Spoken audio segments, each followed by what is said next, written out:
bisa pakai mengenai siklus sel ya. Nah, di sini kalau Anda lihat di textbooknya itu ada satu chapter sendiri, chapter 17 ya, tentang siklus sel ya. Overview-nya, kemudian bagaimana kontrol pada siklus sel, kemudian fase-fasenya ya. Kemudian bagaimana regulasi pada saat pembentukan sel dan pertumbuhan sel ya. Seperti Anda ketahui, siklus sel itu adalah suatu sistem pengaturan di dalam sel ya, di dalam tubuh, tepatnya di dalam sel ya, yang mengatur ritme ya, atau apa ya, rate dan level dari pembelahan sel ya, pembelahan sel atau proliferasi sel. Jadi seperti Anda ketahui kan, kalau sel itu perlu membelah ya, dan membelahnya itu satu jadi dua ya, kemudian nanti masing-masing dua ini membelah lagi jadi per satu sel itu jadi dua lagi ya, dan seterusnya. Jadi kita menyebutnya waktu satu kali siklus sel itu sebagai doubling time ya, doubling time, karena dia membelah itu dari satu jadi dua ya, jadi dua kali ya. Oke.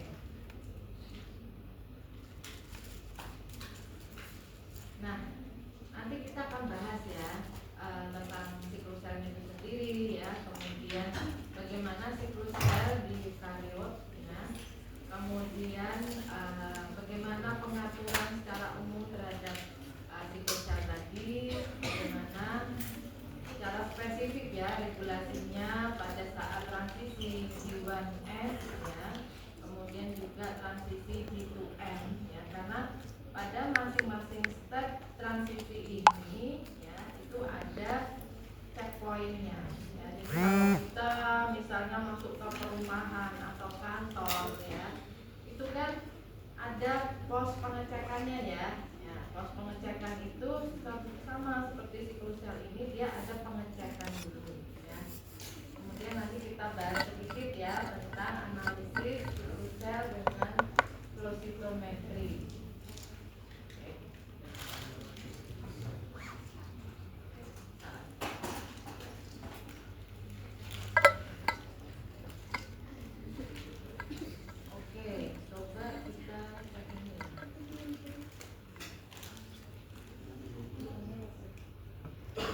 Lihat bagaimana sel itu membelah dan bagaimana agen kemoterapi itu bekerja. Humans have about 100 trillion cells. Your body is constantly producing new cells. In this program, we will discuss how cells divide, how chemotherapy affects cells that are divided, and how chemotherapy affects cancer cells. When a normal cell divides, it goes through a series of steps, including a duplication of its DNA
Baik,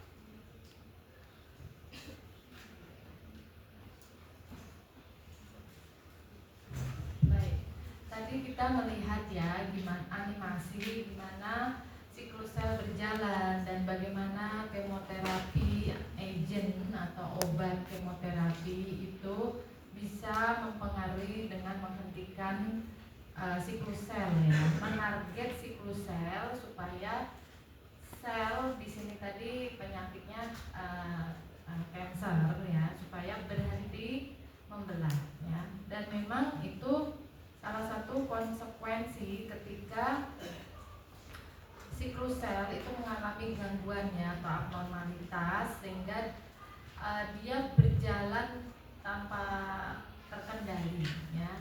Tadi saya sudah menyampaikan ya, pada transisi ini nanti yang akan kita bahas ini ada pos pengecekan gitu ya. Kalau dia bisa menghindari pos pengecekan tadi, maka dia kemudian bisa berjalan terus ya proliferasinya. Oke. Backgroundnya gimana ya? Jadi konsepnya ketika sel itu membelah ya, kalau di sel eukaryote itu kan ada DNA-nya ya di dalam inti sel ya. Inti sel ada di dalam sel. Nah, kalau sel membelah itu kan karena DNA ini seperti apa ya, otaknya ya dari sel, maka ini juga harus dibawa ya. Kemarin kan waktu kita belajar tentang regulasi ekspresi gen, kita sudah memahami ya bahwa setiap sel itu sebetulnya membawa set DNA yang sama persis ya. Hanya pengaturan on off-nya saja yang berbeda-beda ya. Nah, ketika sel membelah itu berarti dia harus menyiapkan ya supaya set DNA ini pertama harus terkopi dulu ya, karena ini nanti mau membelah jadi 2 sel itu, maka jadi bukan seperti, jadi gini ya, kalau sel membelah itu sel ini jadi 2 sel anakan ya, jadi 2 sel anakan ya. Nah, di sini nanti dia masing-masing sel anakan ini atau kita menyebutnya daughter cells ya. Daughter cells ini harus membawa set DNA yang sama itu ya, yang sama persis tadi ya. Sehingga DNA dari sel yang mau membelah itu harus didobelkan dulu ya, didobelkan dulu semua ya, apa-apanya jadi 2 dulu, terus nanti baru mereka akan memisah. Dan pengaturannya juga memisahnya harus equal ya, harus sama jumlahnya, kontennya sama ya, jenisnya yang dibagi sama, jumlahnya juga harus sama ya. Nah, itu prinsipnya seperti itu. Jadi pertama dia harus duplikat dulu ya, yang keduanya dia harus membelah jadi 2 yang sama persis ya. Oke, nah ini semua diatur pada sistem yang namanya siklus sel itu tadi ya. Nah, di sini nanti kita akan membicarakan ya apa itu siklus sel ya, bagaimana sel itu menduplikasikan kontennya, kemudian bagaimana dia membelah dan bagaimana pengaturan dari proses tersebut. Nah, di dalam siklus sel ya, nah cuman ini tadi agak beda dengan yang pada video ya. Di video tadi G-nya apa? Kalau di sini gap phase ya, kalau di video tadi apa? Growth phase ya, mungkin sama saja ya, gap phase ataupun growth phase ya. Oke, jadi sebetulnya ya fase pada siklus sel itu sintesis dan mitosis kan tadi. Jadi yang pertama dia duplicate ya, kemudian divide. Tadi pada video juga disampaikan pada sintesis ini dia duplicate ya, kemudian membelahnya di mitosis ya. Jadi intinya tuh dua hal itu ya, di fase sintesis dan fase mitosis ya.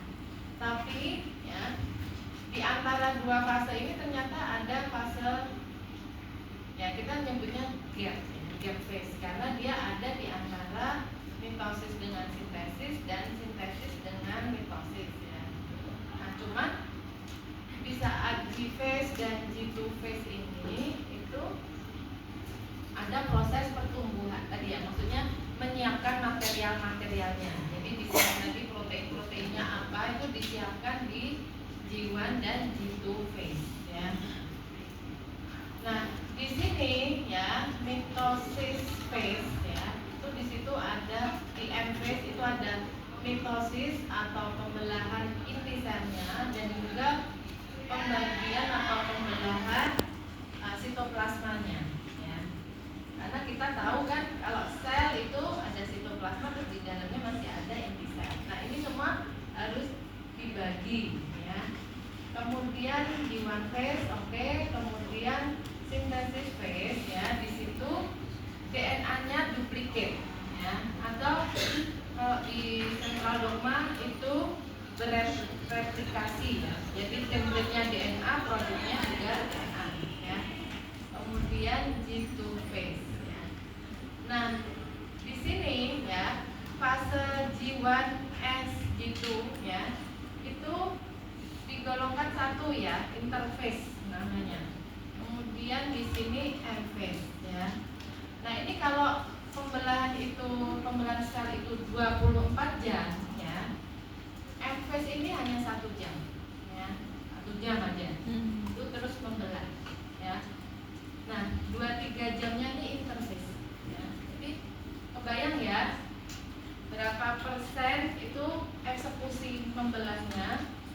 Sebelumnya itu persiapannya ya. Persiapannya itu 23 jam ya. Jadi Anda bisa membayangkan ya bahwa proses ini itu diatur dengan ketat sehingga sebetulnya proses pembelahannya itu saja hanya sebentar ya, tapi persiapannya itu yang banyak ya, yang lama itu persiapannya. Oke, nah pada M phase ini saya rasa Anda sudah pelajari juga ya dulu di SMA mungkin ya, atau malah SMP ya. Mitosis itu ada beberapa fase ya, ada prophase, prometafase ya, metafase, anaphase, telophase ya. Dimana itu tahapan-tahapan seperti ini ya, terbentuk benang spindle ya, kemudian membentuk kutub ya, kemudian nanti tertata di situ kromosomnya ya, kemudian nanti mulai terbagi dan mesti equal seperti ini ya, mesti sama persis, lalu kemudian terjadi sitokinesis atau pembagian sitoplasmanya ya. Oke, di sini ada ya proliferating human cell culture itu 1 jam ya kira-kira. Nah. Oke. Nah, ini Anda bisa cermati ya, mengingat kembali ya waktu SMA dulu atau mungkin di pembelajaran lain ya, biologi sel ya mungkin. Nah, ini detailnya Anda bisa lihat di sini ya. Bagaimana setiap fase pada M phase itu ada event-event ini ya, ada kejadian ini ya. Dan ini ya, masing-masing ini bisa menjadi target obatnya. Kalau ini diinterupsi atau diganggu ya, dihambat seperti itu, misalnya tidak terbentuk benang spindle-nya gitu ya, dia akan tidak bisa tertarik pada kutub-kutubnya, tidak bisa menata diri di sini ya. Kemudian akhirnya tidak bisa membagi DNA-nya ya. Nah, ini disimpulkan seperti ini karena ada penelitian ya. Jadi ada pengamatan dengan pengecatan ya, untuk mewarnai DNA ya, kemudian dilabel dengan senyawa yang berfluoresen ya, ini bisa diamati pendarahannya. Nanti aja. Ya, jadi ada yang mengejar ininya, spindernya, ada yang mengejar DNA-nya. Ya. Oke. Nah, ini gambaran lainnya ya, tahap-tahap dari mitosis tadi ya. Anda lihat pertama dia tumbuh semakin besar karena double ya. Kemudian nanti mulai menata diri ya. Jadi sebenarnya sel kita itu teratur ya. Sel kita teratur. Tapi jadi kita itu sebetulnya senang teratur. Sebetulnya kita perlu keteraturan ya. Nah, ini kemudian dia mulai membagi diri ya. Akhirnya jadi dua sel yang sama besar. Ini tapi diacak ya. Coba.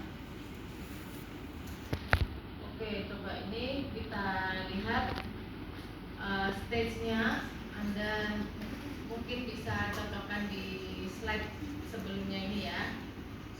Gambaran seperti ini nanti bisa Anda cocokkan di sini ya. Praktikum. Nah, oke, ini cukup banyak slide-nya, jadi saya skip dulu ya di sini. Ada yang mau mengerjakan apa? Ada yang mau menebak? Nah, saya.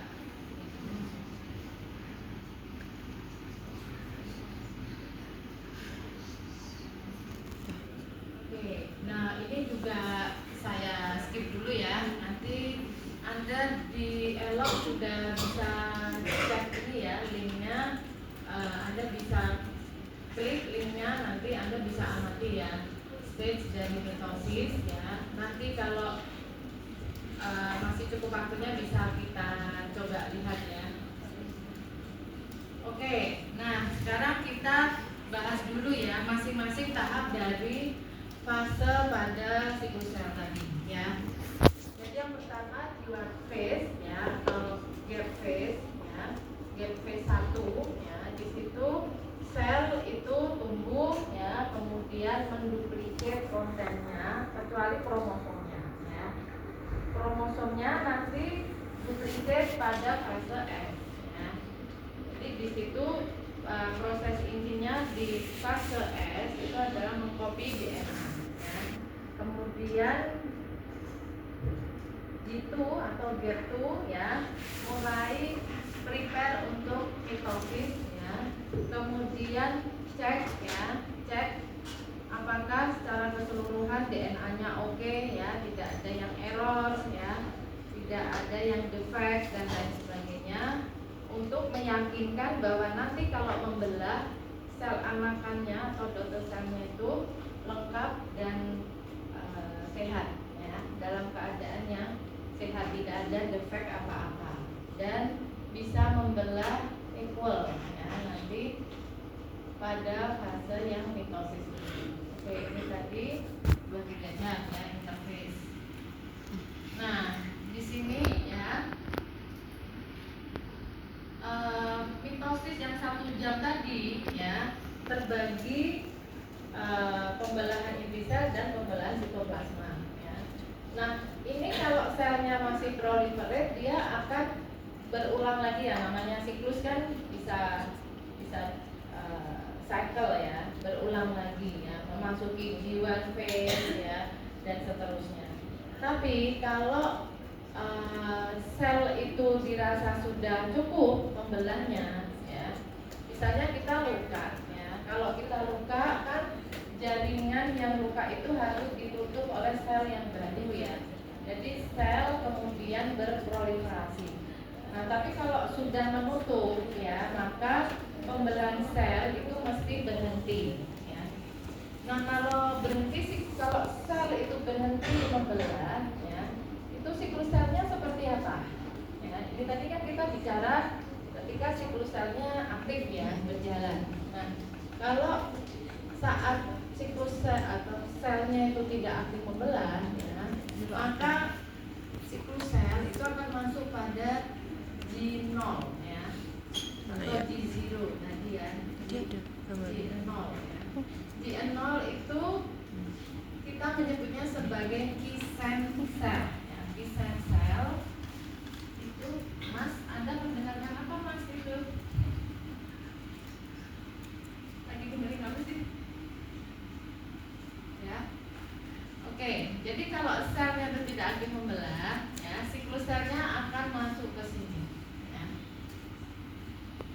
atau pada saat dia merasa ini tidak bagus ya untuk terus membelah ya, maka dia akan masuk ke genome ya. Di sini kita sebut sebagai resting state Kisen ya. Kalau tidak mendukung ya lingkungannya untuk dia membelah seperti ini.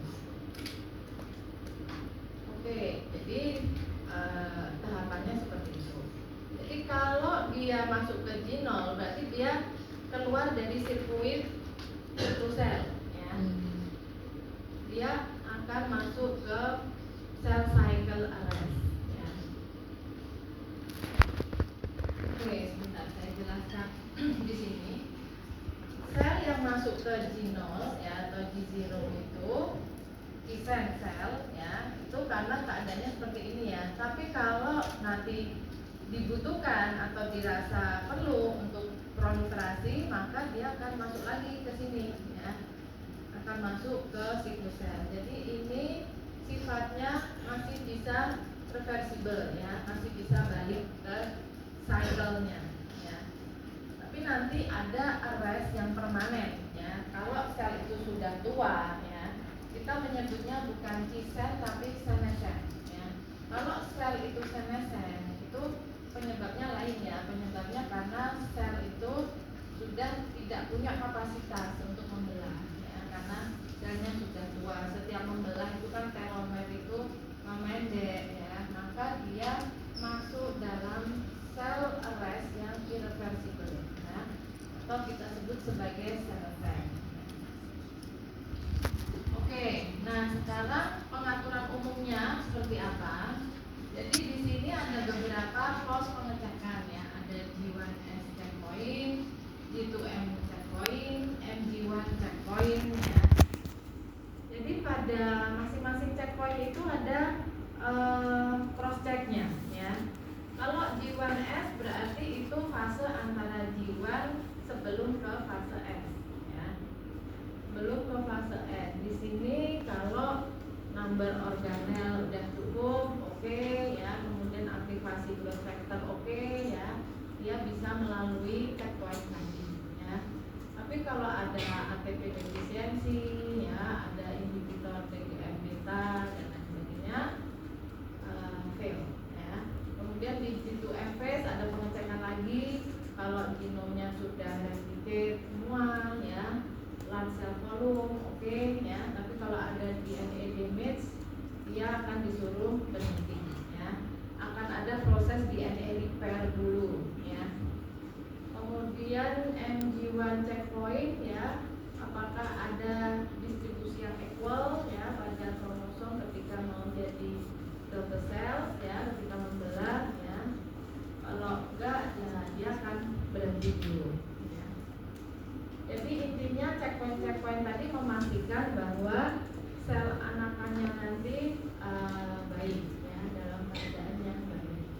Karena begitu nanti ada kesalahan atau defect pada sel anakan dan sel anakan lagi membelah lagi, maka defect itu akan diperbanyak juga ya, akan dibawa terus ya, akan diperbanyak juga ya. Oke, jadi di sini tadi ya pengecekan tadi memastikan sebelum sel tadi masuk pada fase berikutnya ya, sebelum masuk sintesis, sebelum masuk mitosis ya, ada pengecekan seperti itu. Nah, di sini kita lihat ya, ini nggak masuk dalam tugas ya kemarin. Ada Nobel laureates yang mendapatkan prize ya, Nobel Prize karena menemukan sistem regulasi siklus sel ya. Oke, di sini dibagi pada 3 orang ya, sepertiga, tapi sepertiganya Nobel Prize ya, jadi nggak apa-apa ya. Jadi mereka menemukan ya, Hardwell, Hunt, dan Nurse ya, ini menemukan masing-masing ya bagaimana regulasi pada cell cycle ya, adanya checkpoint ya, konsep pengecekan tadi checkpoint. Kemudian Prof. Nurse menemukan tentang CDK atau cyclic dependent kinase ya. Kemudian Prof. Han ya menemukan tentang cyclin ya, yang mana cyclin ini ternyata mengatur fungsi dari CDK, makanya dinamakan cyclic dependent kinase. Oke, jadi dari 3 ilmuwan tadi ya, kita mengetahui ya bahwa ada pengaturan ya pada cell cycle ya, yaitu diregulat oleh heterodimeric protein kinase. Oke, dari namanya itu yang Anda ketahui apa? Dari namanya heterodimeric protein kinase. Protein kinase. Gimana? Kinase sendiri masih ingat nggak? Kinase. Protein kinase. Protein yang bisa memfosforilasi ya, bisa menempelkan gugus fosfat ya. Kemudian heterodimeric.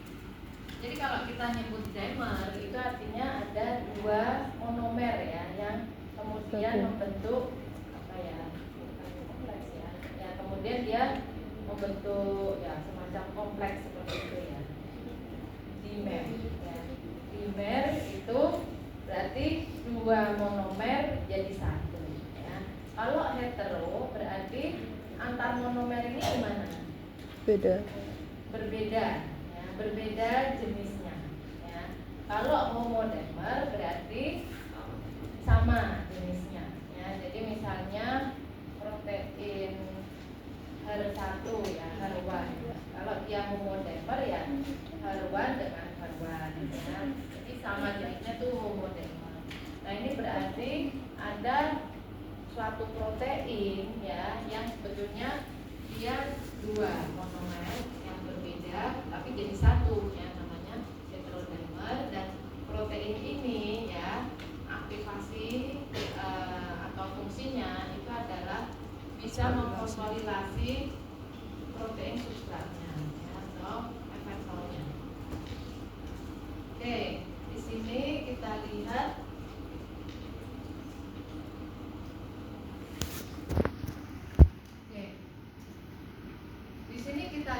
heterodimer yang mengatur siklus sel itu adalah berupa dimer antara CDK ya, cyclic dependent kinase dengan cyclin ya. Jadi di sini tadi yang ada 3 penemu regulasi ini ya. Pertama menemukan CDK, kemudian ada yang menemukan cyclin, dan bahwa cyclin itu menentukan fungsi dari CDK. Jadi namanya jadi dependent ya, dependent pada cyclin. Ini kan berarti protein ini ya, protein ini berfungsinya kalau dia dalam bentuk ya heterodimer dengan cyclin. Ya, jadi kalau dia berdiri sendiri, CDK nggak ada cyclinnya, dia tidak bisa berfungsi sebagai kinase ya, atau tadi ya protein yang memfosforilasi ya. Jadi ini tadi ya, dia harus berikatan dengan cyclin. Jadi konsepnya kalau mau memfosforilasi ya, maka CDK ini harus membentuk heterodimer dulu dengan cyclin. Itu ya intinya. Nah, oke, jadi Anda bisa cermati nanti ya apa itu ya cyclin dependent kinase ya, intinya bisa memfosforilasi protein berikutnya ya. Kemudian jenisnya di siklus sel mamalia ada CDK 4, 6, 2, kemudian ada CDK1 ya atau CDC2 ya, nama aja. Terus ada macam-macam lainnya ya, CDK lainnya. Tapi kita bahas siklus sel berarti hanya hanya CDK ini ya yang utamanya mengatur siklus sel ya. Nanti ada juga ya CDK yang lain, tapi yang pokok ini ya. Oke. Nah, dalam pengaturan siklus sel ya, ini G1 Anda perhatikan di sini fase-fasenya ya. Kemudian ini apa? Kurva ini ya. Kalau Anda lihat kurva ini artinya apa? Maknanya apa?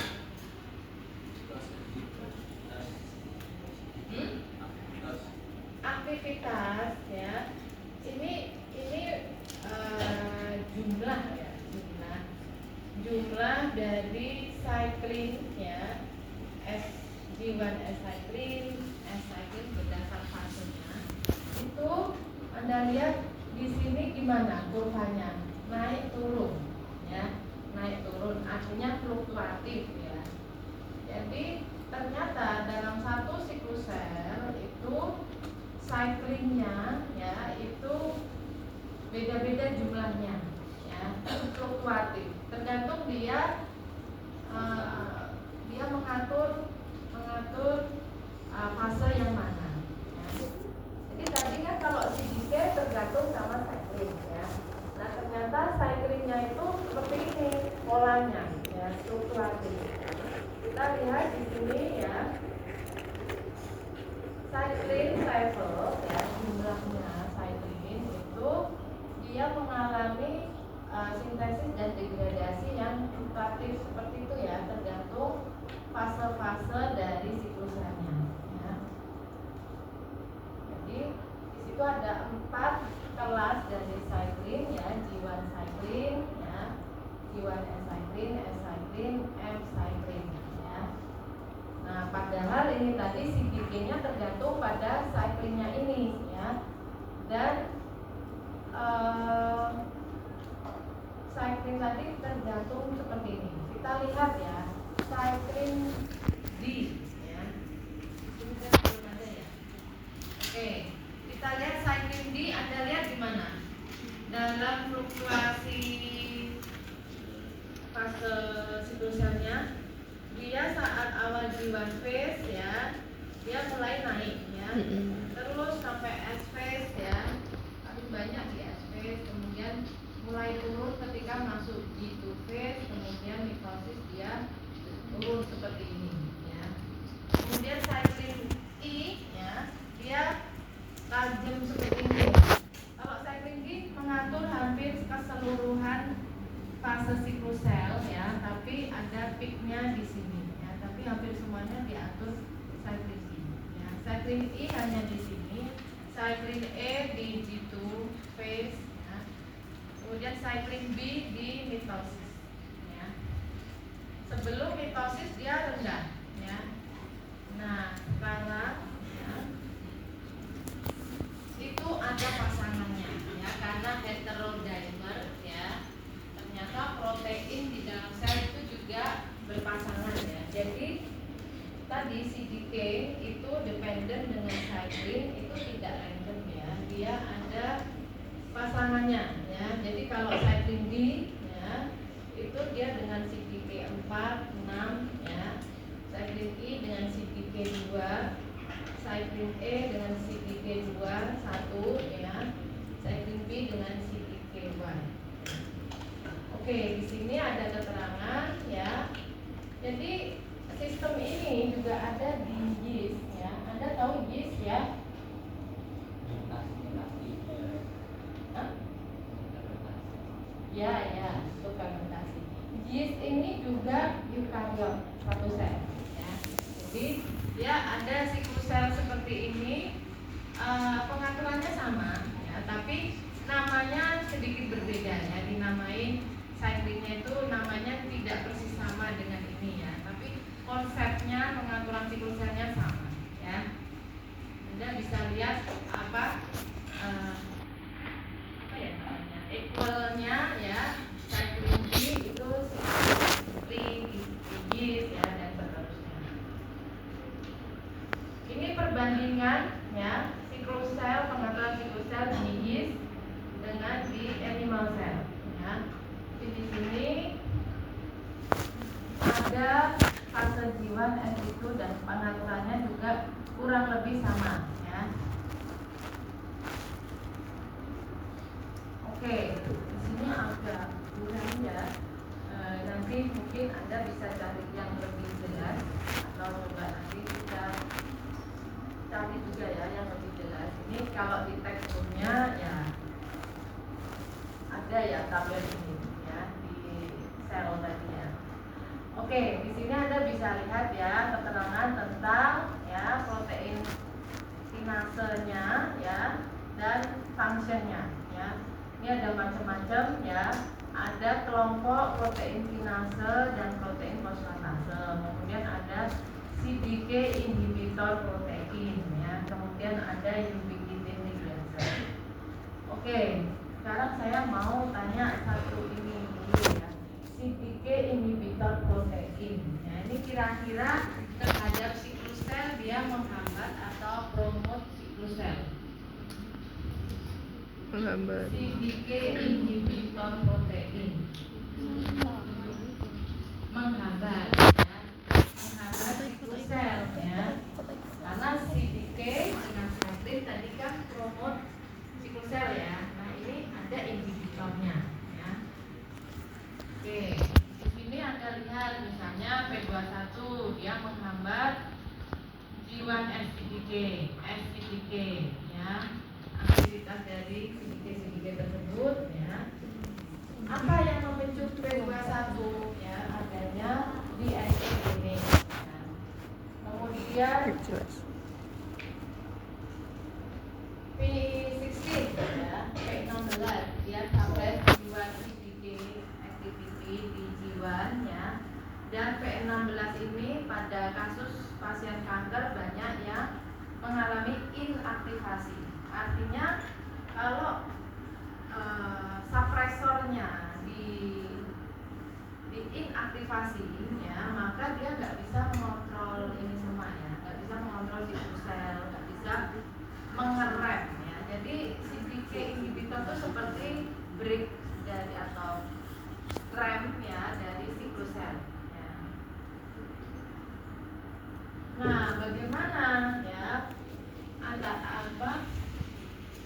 antara cyclin dengan CDK itu, kenapa CDK itu bergantung pada cyclin ya. Jadi di dalam CDK itu ada T-loop ya yang memblok aktivitas dari CDK karena dia punya catalytic unit ya.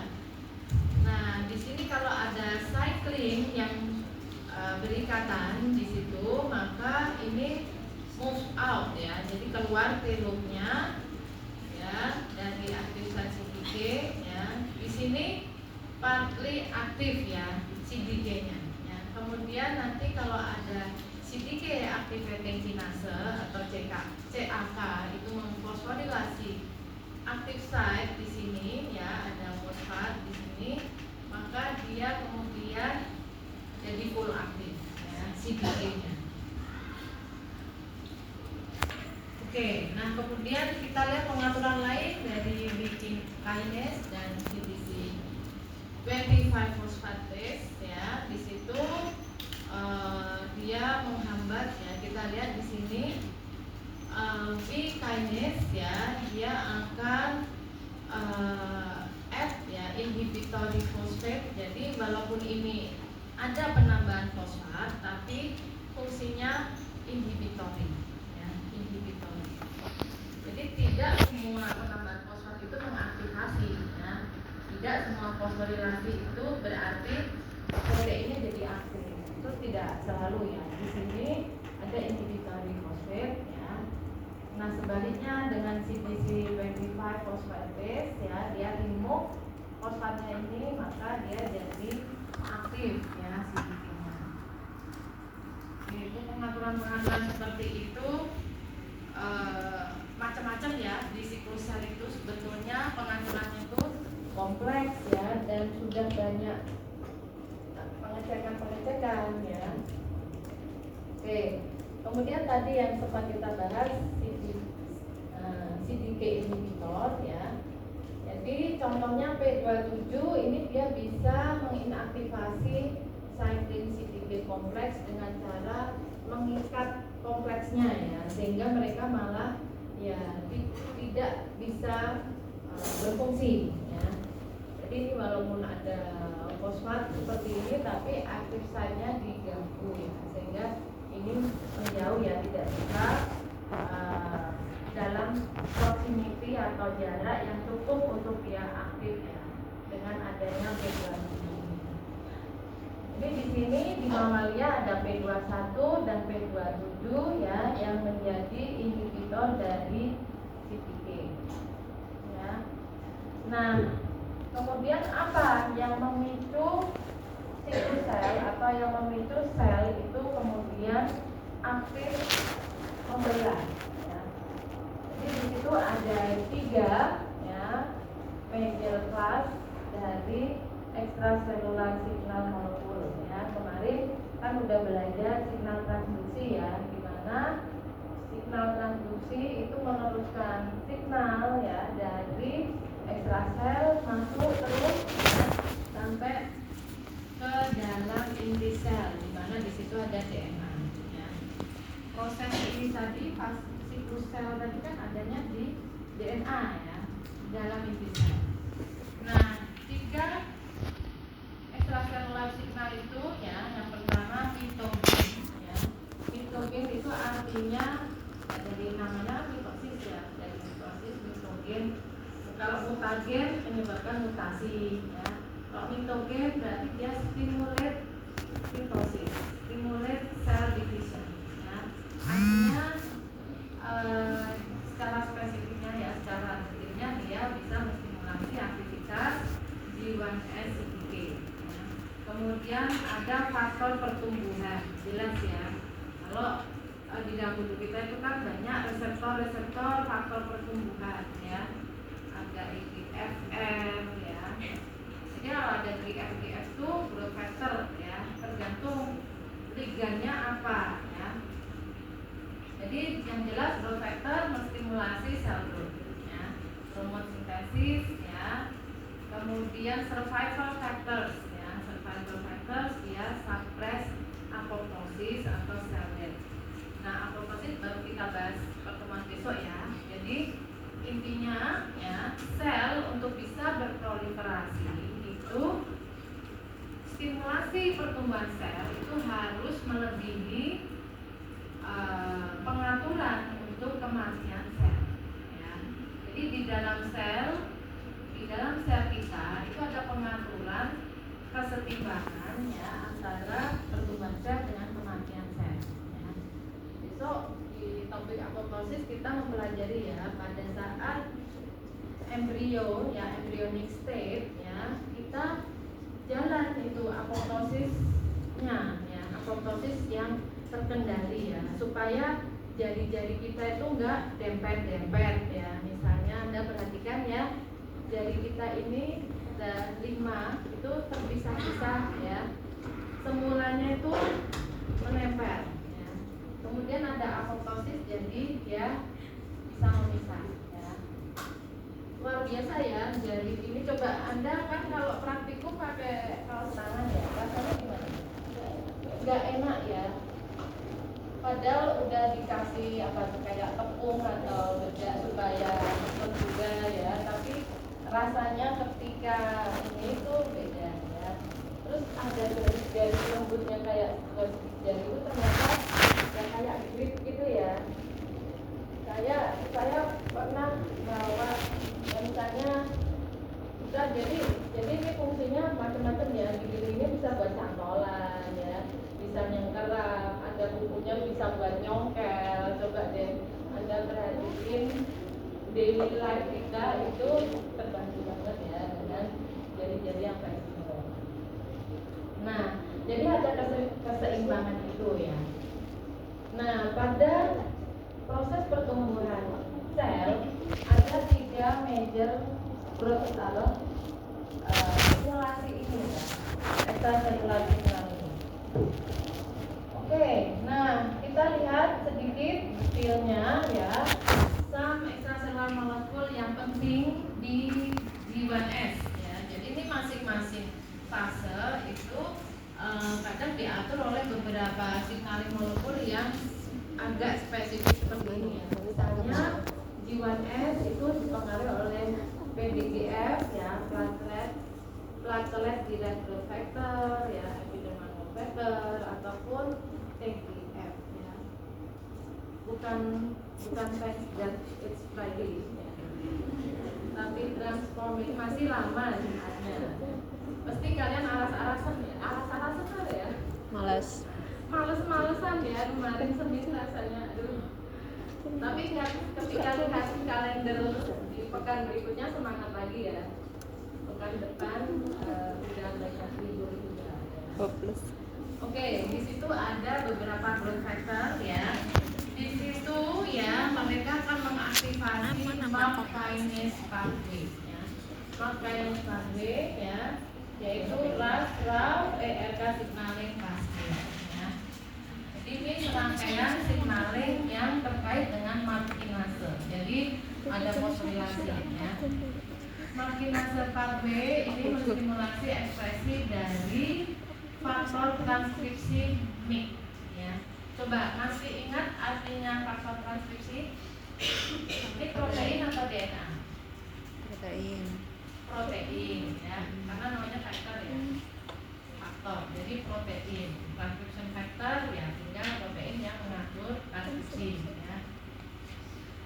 Nah, terus gimana faktor transkripsi MYC ini? Kan berarti dia nanti bisa translokasi ke dalam inti sel ya. Kemarin ingat ya, ujung-ujungnya dari sinyal transkripsi adalah aktivasi suatu faktor transkripsi yang ketika dia belum aktif atau inaktif dia masih duduk-duduk ya, jalan-jalan di sitoplasma, tapi ketika dia diaktifasi dia kemudian akan translokasi ke dalam inti sel dan berinteraksi ya dengan sekuens spesifik di dalam DNA.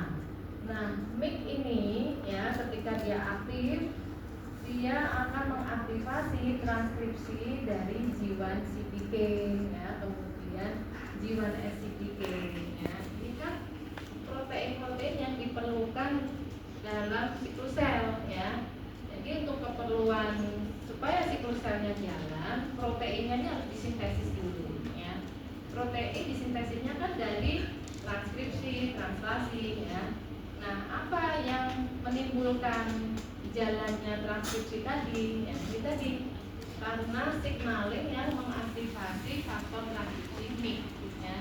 Sehingga kemudian MYC-nya itu akan mendirect ya transkripsi dari CDK yang mengatur siklus sel ya. Utamanya adalah G1 dan G1S CDK. Itu pada pathway yang ini ya. Jadi MYC ya sintesis di cyclin dan CDK-nya. Oke. Nah, kemudian konsep yang lain pada siklus sel itu ketika sudah mampu melewati pos pengecekan, maka dia nggak bisa balik ya. Oh, ternyata di depan ada lubang misalnya ya. Itu kalau kita pakai kendaraan gitu ya, lewat pos ya, oh ternyata di depan ada banjir misalnya, balik arah itu nggak bisa kalau di siklus sel ya. Begitu dia sudah lewat pos pengecekan ya, maka harus jalan terus siklus selnya, sehingga memang harus dipastikan tidak ada defek di situ ya, supaya tidak kebawa-bawa terus defeknya itu ya. Jadi di situ makanya perlu ya longer time G1 phase-nya ya, untuk sel itu tumbuh dan memastikan sel itu siap untuk komitmen cell cycle. Nah, kira-kira gitu nggak kalau mau nikah? Dihubungkan sama nikah ya. Jadi nikah itu kan harus komitmen, atau kalian masuk kuliah itu juga komitmen ya. Komitmen milih sekolahnya di sini. Jadi preparasinya kan banyak ya. Nah, kemudian untuk memastikan ya bahwa nanti kalian akan komit ya kalau sudah kuliah, kalau sudah nikah, seperti itu ya.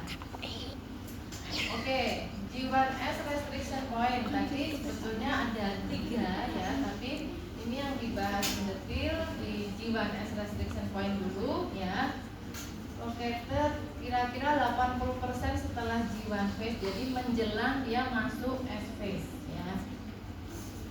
Jadi di situ nanti kalau ada apa-apa ya, kalau ternyata tidak cukup oke ya, maka sel akan keluar dari sirkuit itu masuk ke G0 phase ya, G0 phase ya.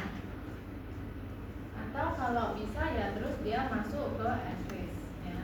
Kemudian di sini G1S restriction point di pengecekan itu diatur oleh satu security atau satu guardian ya, namanya PRB protein ya, atau retinoblastoma protein ya. Jadi dia gatekeeper di L point ya, restriction point 1. Nah, gimana caranya? Jadi di sini ya, RB ya, protein RB. Jadi PRB itu artinya P-nya itu protein ya, protein retinoblastoma. Itu dia mengikat faktor transkripsi I2F. Ini 2F yang merah ini ya. Sehingga kalau I2F itu diikat, itu seperti dikunci ya. Jadi I2F tadi kan faktor transkripsi ya. Jadi dia harusnya kan mengatur transkripsi ya. Tapi ini dipegangin oleh PRB ya. Kalau seperti itu dia maka tidak bisa menjalankan fungsi sebagai faktor transkripsi dan transkripsi itu terblokir ya, terhenti. Nah, tapi nanti kalau RB protein ini difosforilasi oleh tadi ya cell growth trigger ya. Jadi kalau ada signaling untuk cell growth, maka RB protein ini akan difosforilasi ya. Kalau RB-nya difosforilasi, maka dia akan melepaskan I2F tadi ya, sehingga I2F tadi menjadi aktif ya, menjadi bebas untuk menjalankan fungsinya sebagai faktor transkripsi ya, lepas dari RB ya, kemudian dia akan bisa mengatur cell cycle ya. Di sini kalian lihat I2F ya, itu akan mengatur transkripsi dari cyclin E atau cyclin E ya. Sehingga nanti ini akan bisa meregulir phase dan centrosome duplication ya. Oke. Nah, ini hal yang lain lagi kalau melibatkan P16 ya. P16 dia mengunci ya, memegangi CDK4 ya, CDK4 yang seharusnya bisa berikatan dengan cyclin B1 ya. Kemudian di sini ya, pada proliferating cell P16-nya inaktif atau absen, sehingga ini bisa membentuk kompleks dan kemudian aktif mengatur siklus sel ya. PRB tadi sudah saya jelaskan ya. Nah, sekarang PRB ini ya erat kaitannya ya, termasuk salah satu mekanisme bagaimana HPV human papilloma virus ya kemudian bisa menginduksi ya sel proliferasi ya. Anda tahu ya HPV apa ya? HPV ini bisa mempengaruhi laki-laki ataupun perempuan ya. Mungkin kalau generasi Anda itu sudah banyak ya yang mendapatkan vaksinasi anti HPV ya, vaksinasi terhadap HPV ya. Gitu enggak? Di sekolah dulu mungkin? Enggak. Oh, belum ya. Laki-laki ataupun perempuan bisa ya, bisa mendapatkan vaksin tadi. Tapi memang kebanyakan mungkin concernnya ke perempuan ya, karena HPV ini akan bisa menyebabkan cervix cancer ya.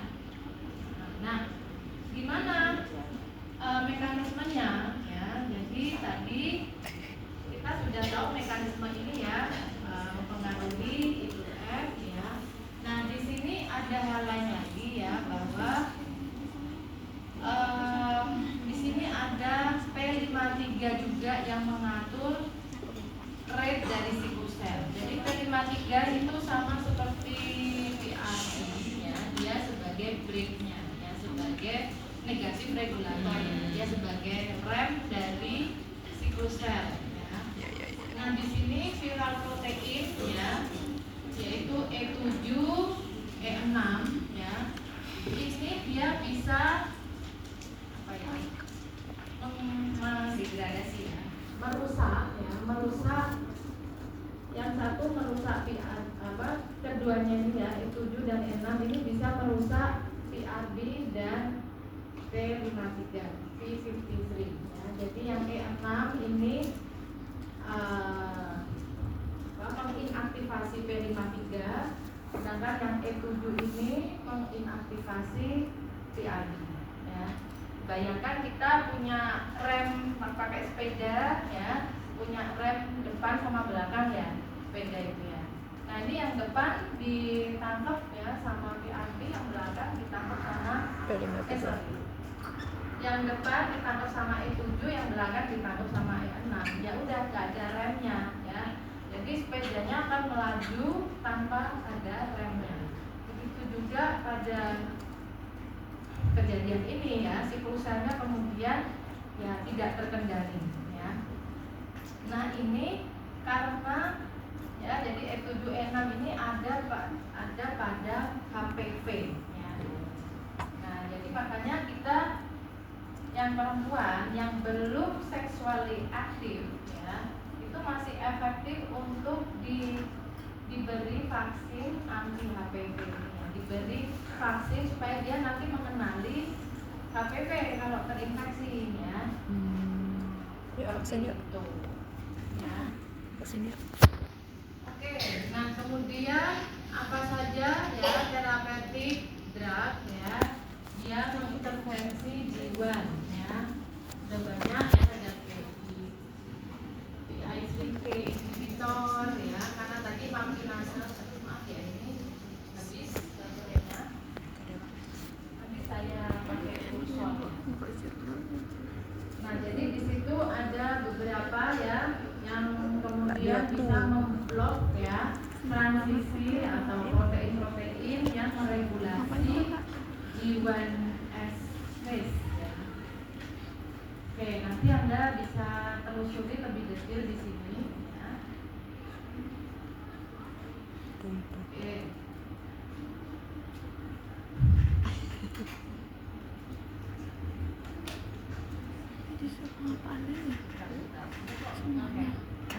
Gila.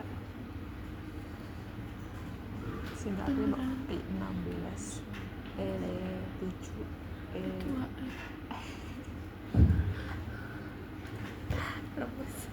Oke.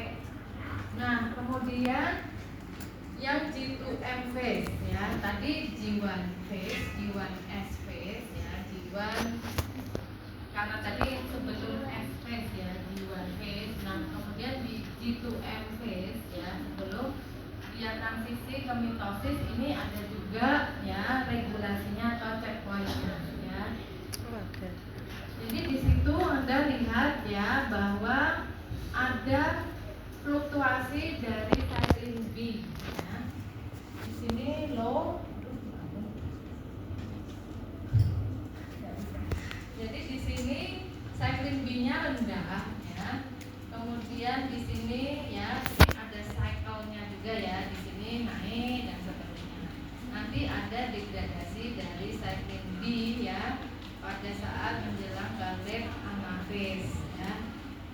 Dan kemudian ada metaphase MPF activity ya, metaphase factor ya, yang kompleks di sini untuk membantu terjadinya metaphase ya. Nah kemudian kalian ingat ya, degradasi cyclin B itu lewat proteasomal degradation dengan marker adanya polihidrogenasi. Maksudnya saya ingat waktu regulasi ekspresi gen ya, protein itu kan nggak boleh terakumulasi banyak dan terus menerus ya, sehingga ada step untuk mendegradasi protein tadi ya, salah satunya dengan ubiquitinasi ya. Nah di sini MPF tadi ya, nah, di sini ada MPF ya, merupakan maturation promoting factor, dia mengatur ya pada saat terbentuk kompleks cycling B dengan CDC2 ya atau CDK1 tadi ya. Di situ dia akan mengatur kondensasi kromatin ya, nuclear envelope breakdown dan seterusnya. Ya. Jadi di situ ya regulasinya antara lain ya, ketika kromosom itu segregat ya, itu ada pengaturan dari enzim separase. Ya ini dipas-pasin ya, separate ya, mau memisah enzimnya separase. Jadi kita nggak usah bingung-bingung mikir ini artinya apa ya, disambung-sambungkan seperti itu Anda akan bisa apa ya, bisa menebak gitu ya. Oke, nah kemudian ada ya terapi-terapi untuk menarget G2M phase ya, atau kita sebut sebagai CDK inhibitor ya. Agak kompleks tapi Anda bisa mencermati ya di situ. Contohnya ini kadang-kadang drugnya itu pakai kode ya, misalnya SY1365 ya. Kemudian BI 1347 dan lain sebagainya, itu ada nama depannya sebagai inhibitor CDK apa. Nabi Christine. Oke, kemudian yang G1M transition ya. Jadi di situ ada senyawa alam ya, ditemukan dari tanaman-tanaman ya. Itu bisa menghambat. Jadi biasanya bisa dari natural compound-nya langsung ya, bisa modified-nya dengan semi-sintetik ya. Jadi senyawa alamnya ini sebagai lead compound ya, atau senyawa penuntun ya. Kemudian kita bisa optimasi aktivitasnya dengan memodifikasi strukturnya ya. Nah, seperti yang Anda ketahui tapi ya, bahwa terapi untuk kanker itu tidak ada yang single drug. Jadi biasanya berupa regimen. Ya, regimen itu berarti lebih dari satu senyawa di situ ya, karena kanker sendiri itu penyakit yang kompleks ya, sehingga perlu diobati dengan beberapa obat yang punya aksi berbeda-beda.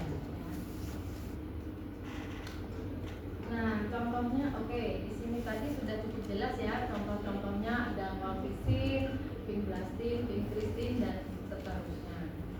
Kemudian ada yang spesifik ya, mitosis targeted drug ya. Contohnya di situ vinblastine ya, dia mendestabilisasi tubulin ya.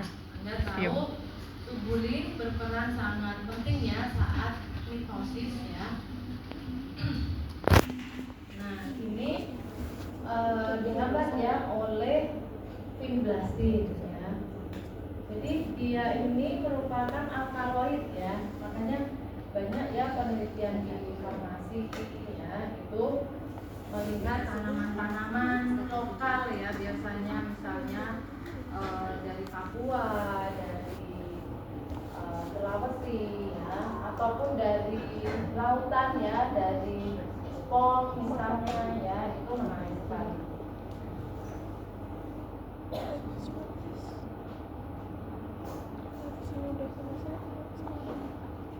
Oke, jadi adanya tubulin ya, itu akan ya, adanya tubulin itu penting ya dalam proses mitosis. Nah, kalau ada gangguan di situ, maka sel itu akan terganggu proses mitosisnya.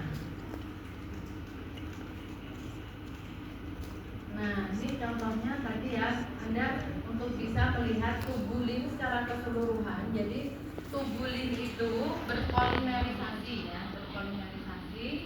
Jadi ada obat yang bisa menghambat ya proses tersebut ya, menghambat mikrotubul growth ya, merusak tubulinnya ya, kemudian depolimerisasi dari tubulin ya, dan lain sebagainya, inhibit polimerisasi dari tubulin dan seterusnya. Nah ini contoh-contoh ya obat yang mentarget G2M tadi, dan juga ini yang dikembangkan di farmasi juga ya, yaitu kurkumin dan turunannya ya. Turunan dari kurkumin itu seperti contohnya PGP1 ya, dia menghambat siklus sel ya di G2M ya, khususnya di prometalfase ya. Tapi ini juga sedang kita kembangkan penelitiannya ya dengan kolaborator ya.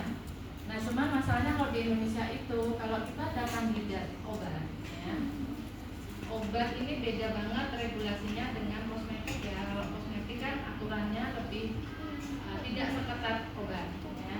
Nah, jadi kalau obat itu kita berhasil di skala lab itu untuk dibawa ke industri nggak bisa langsung lompat ya, harus ada prototipenya dulu ya, skala antara lab dengan industri.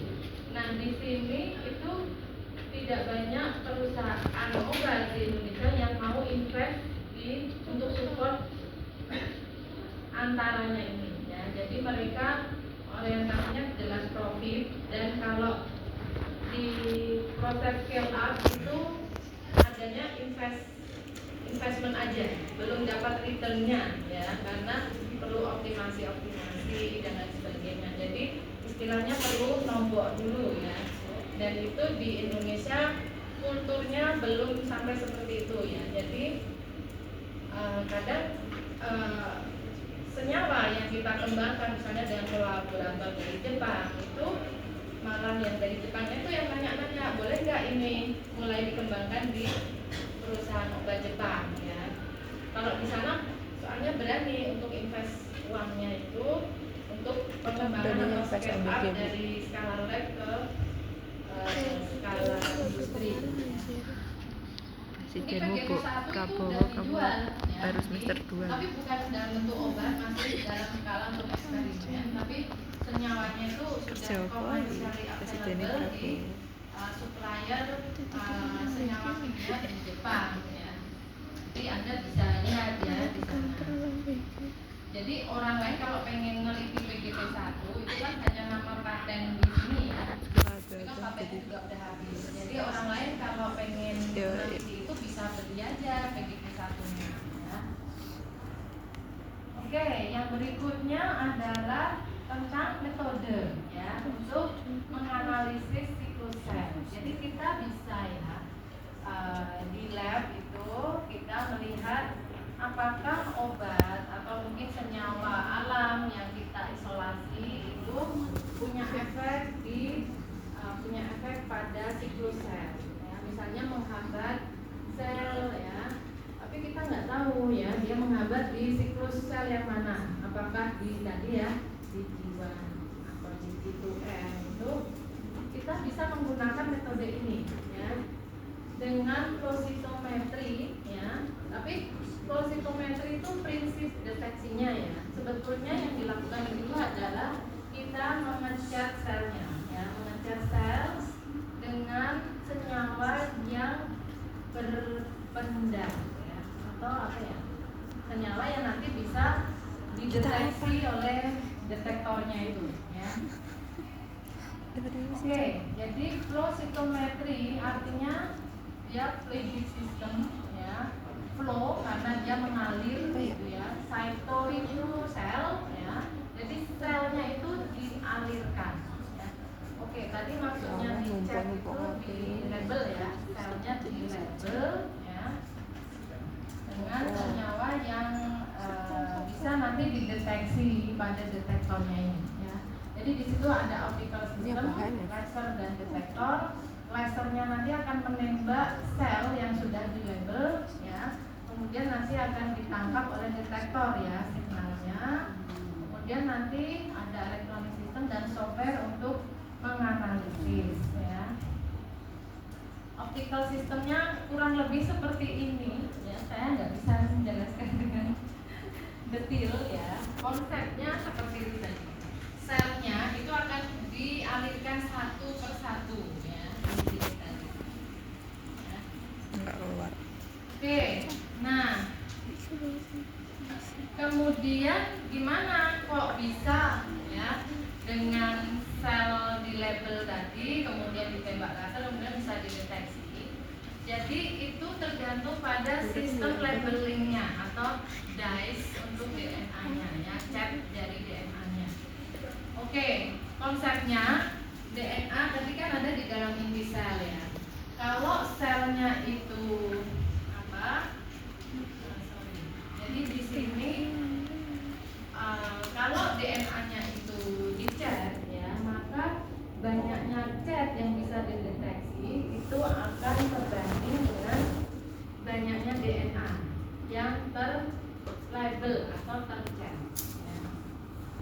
Oke, di situ yang bisa kita pakai adalah PI contohnya, ya, propidium iodide, ya. Yang keduanya drug 5. Oke, ini keduanya saya pernah pakai, ya. Jadi di sini bedanya kalau PI, ya, dia red, ya, ini di red. Oke. Kemudian propidium iodide dia juga men-stain RNA, ya. Kemudian drag 5 itu bisa untuk mengejar, ya, live cell. Jadi sel yang hidup itu juga bisa uptake drag 5, ya. Tapi kalau yang PI itu selnya harus kita selnya itu setelah dicat oleh PI itu tidak bisa terus dikultur, itu sudah tidak bisa, ya, selnya mati, ya. Jadi kalau kita sudah label dengan PI itu artinya eksperimen kita sudah selesai, maksudnya sudah nggak bisa dikultur lagi. Tapi kalau drag 5 kita masih bisa teruskan dikultur lagi, terus nanti dicat lagi. Nah, kemudian ada pengecatan yang lain dengan Blueface, ya. Kemudian Javi, ya, ini warnanya biru, ya. Oke. Nah, konsepnya untuk mendeteksi siklus sel, Enggak bersih semangatnya. itu adalah kita berdasarkan jumlah DNA-nya, ya, atau jumlah kromosomnya, ya.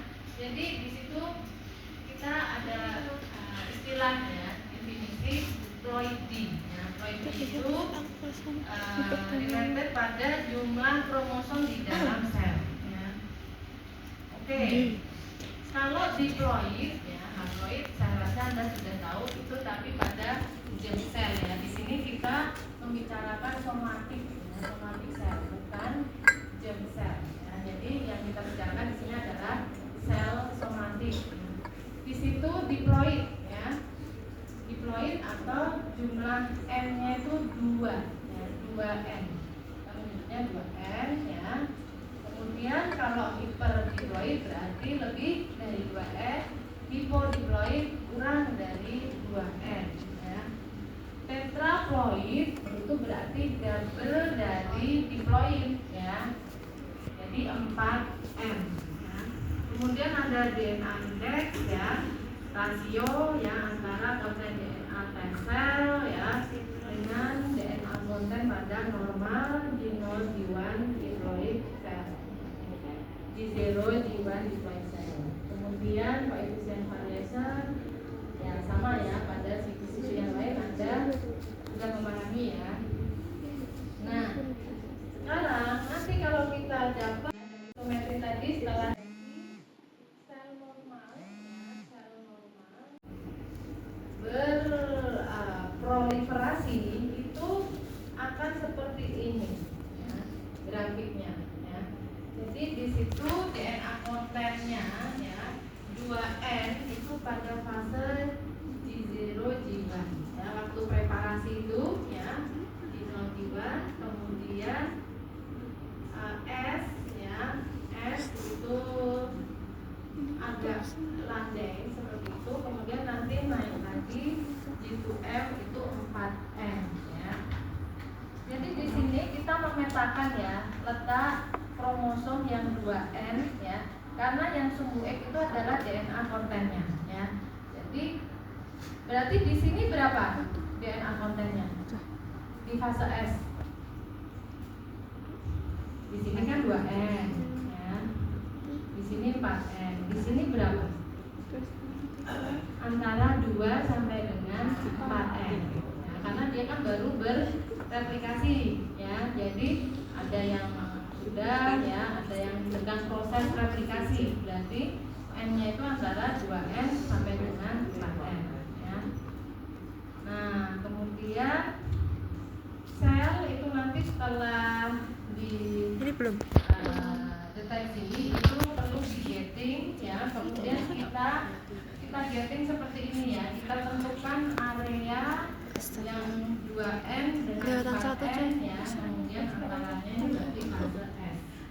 Nah, kemudian kalau ada area di sini ya, sebelum di 0 G1 ini kok ada populasi sel ya, itu berarti dia konten DNA-nya di mana? Kurang dari 2M ya. Berarti kecil-kecil ya. Nah, itu biasanya menandai apoptosis sel ya, karena pada sel yang apoptosis itu DNA-nya terfragmentasi, terpotong-potong ya. Jadi nggak utuh 2N ya. Nah, di sini kemudian kita akan bisa mendeteksi kalau senyawa kita itu misalnya memicu arrest di G1 S phase ataupun sintesis phase ataupun G2M phase itu dengan membandingkan pada histogram kontrol sel. Nah, kalau kontrol selnya tadi seperti ini ya, kemudian ini karena pengaruh suatu senyawa ya, ininya rendah, kemudian ini muncul tinggi banget di sini ya. Tapi ini gatingnya harus sama ya, nggak boleh digeser-geser ya. Jadi pertama kita tentukan dulu gatingnya ya, dipisah-pisahin tadi loh ya. Gating itu maksudnya ditentukan area G0 G1 S dan G2M ya. Kemudian plotting gatingnya tadi diterapkan di histogram yang hasil perlakuan Kempel ya. Nah, nanti kelihatan oh ininya turun ya, tapi di sini naik. Itu berarti sel itu terakumulasi atau berhenti di G2M ya, di G2M phase. Nah, jadi banyak banget ya. Kemudian kita lihat lagi contoh yang lain. Kalau seperti ini ya, nah tadi kan kita sudah terapkan ya gatingnya. Nah, ternyata yang tinggi di sini. Berarti senyawa itu tadi, perlakuan tadi mengakumulasi sel di S phase ya. Jadi selalu kita bandingkan itu dengan kontrol sel atau sel yang tidak di treatment apa-apa. Dan harusnya kontrol sel itu seperti ini ya.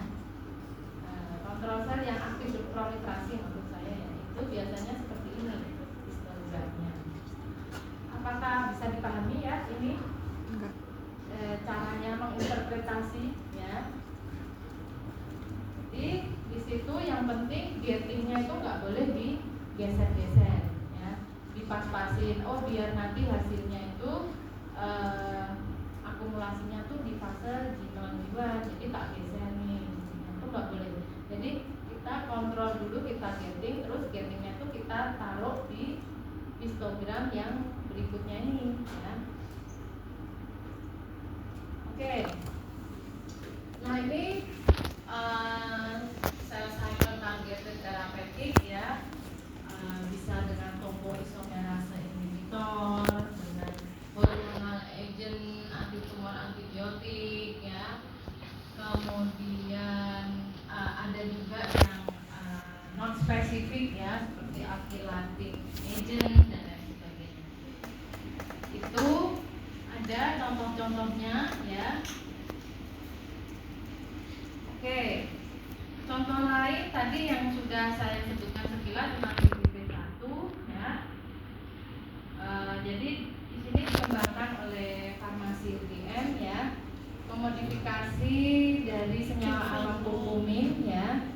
Anda lihat di sini ada cincin siklopentannya ya, monokarbonil siklopentan.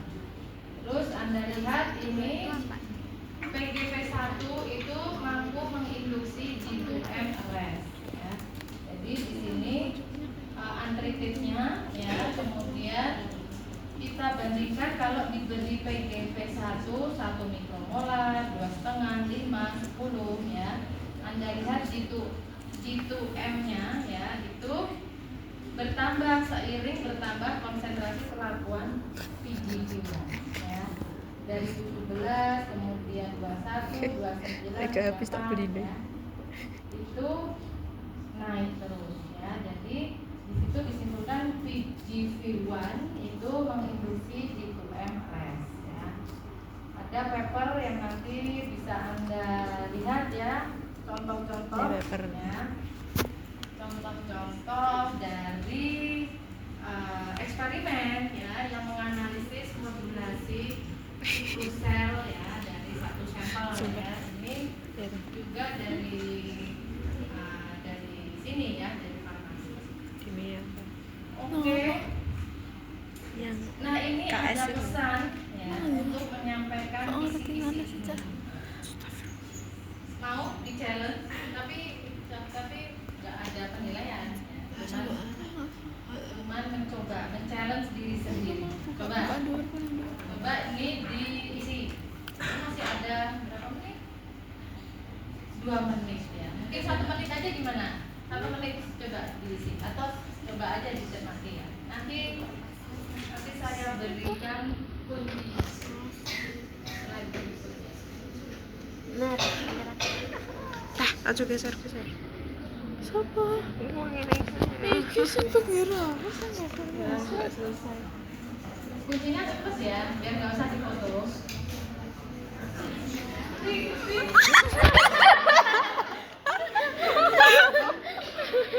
Kunci jauh. Ibu, coba. Ibunya cuma ngambilin sampai detik. Bentar. Sabar. Mau keto. Ada. Mau ndelok. Ada di.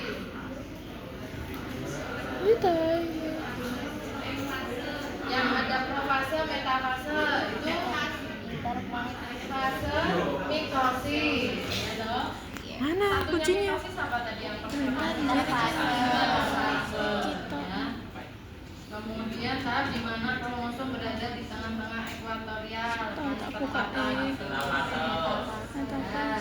Terus tanda terpisahnya kromosom, terbentuknya intik baru pada tiap waktu. Tahapan dalam sel secara berurutan terdiri dari fase G1 ya, di G1 aktivitasnya adalah apa itu? Cek itu pertumbuhan. Persiapannya ya, apa saja? Persiapan. Iya. Intinya tadi ya disambungin ya, gap phase ataupun growth phase ya, jadi pertumbuhannya dan lain sebagainya ya. S phase apa? S phase kegiatannya sel di fase itu. Replikasi atau replikasi DNA ya. Gitu aktivitasnya apa? Pembelahan ya, pembelahan sel ya. Persiapan pembelahan sel. Checkpoint pada akhir fase G1 disebut apa tadi? Restriction point. Point restriksi. Checkpoint ya. Sintesis protein. Oke. Kisi-kisi 2. Daripada nggak dapet kisi-kisi 2 ya kan? Ada berapa sih? Siklus sel diatur secara ketat. Ada satu kompleks protein sinase berupa heterodimer. Cycling dengan Siklus. ya. Terdapat berapa jenis cycling ya yang berpasangan dengan ya. Cycling D berpasangan dengan CDK46 ya. Kompleks protein tersebut memfosforilasi protein RB apa sehingga melepaskan ribu PRB ya. PRB. Pada Foto akhir kita. fase Oh, jiwa foto. disebutkan akan memicu ekspresi apa tadi cycling ya sesuatu cycling ya apa yang berpasangan dengan CDK2 ya. Nah kemudian aktivasi ini akan menjadi penanda penting melewati checkpoint jiwa ya dihambat oleh protein CIPKIP ya atau apa tadi CIPKIP ada P27 sama tadi CDK inhibitor ya CKI ya. Selain itu E2F. ya, ada P21 P27 ya. Itu F juga dapat memacu ekspresi apa? Ya. Yang akan berpasangan ini ya. Yang mengaktifasi CDK2 berperan pada fase S. Adapun cyclin berapa yang berpasangan dengan CDK1? B. D.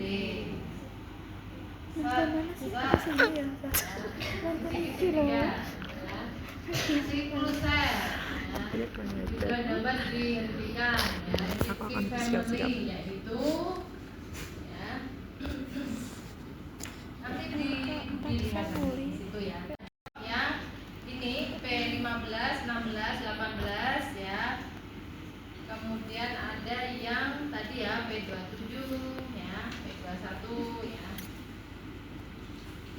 Protein inhibitor CIPKIP dipacu ekspresinya oleh protein tumor suppressor yaitu apa tadi?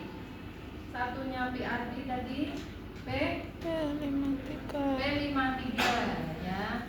Yang Screenshot, dengan ah. diaktifasi karena Screenshot. ada kerusakan DNA. Pada kasus kanker Sehat banget, cervix ya, protein tumor Kira suppressor mandi, tersebut menjadi tidak aktif karena diinaktivasi oleh protein E berapa tadi ya? Berapa ya? 6 ya.